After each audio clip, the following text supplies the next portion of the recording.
சில நேரங்கள்ல பொது இடத்துல நாம கேட்கிற சின்ன சின்ன வார்த்தைகள் கூட அதுக்கு பின்னாடி ஒரு பெரிய கதையே ஒளிச்சு வச்சிருக்கோம் இல்லையா?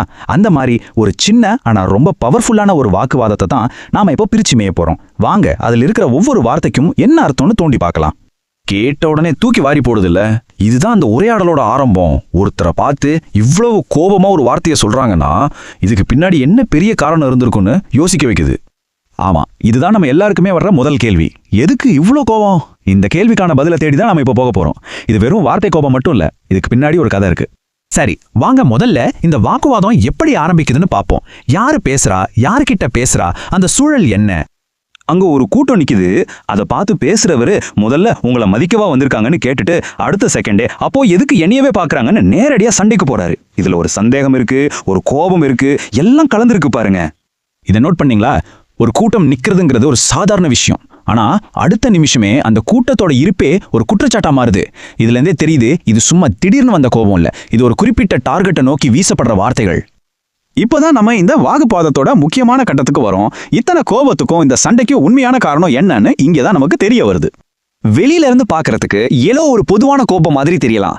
ஆனா இதோட ஆணிவேர் ரொம்ப ரொம்ப பர்சனலான ஒரு இடத்துல இருக்கு. அது என்னவா இருக்கும்? கெஸ் பண்ணுங்க பாப்போம். இதோ இங்கதான் விஷயமே இருக்கு. பாத்தீங்களா? பிரச்சனை அங்க நின்ன கூட்டத்தை பத்தி கிடையவே கிடையாது. இது பிச்சை முத்துன்னு ஒருத்தரோட குழந்தை, ஒரு பேர் சுட்டு விழா, அப்புறம் ஒரு குறிப்பிட்ட 200 ரூபாய், இதை பத்தினது. எவ்வளவு பர்சனலான ஒரு விஷயம் பாருங்க.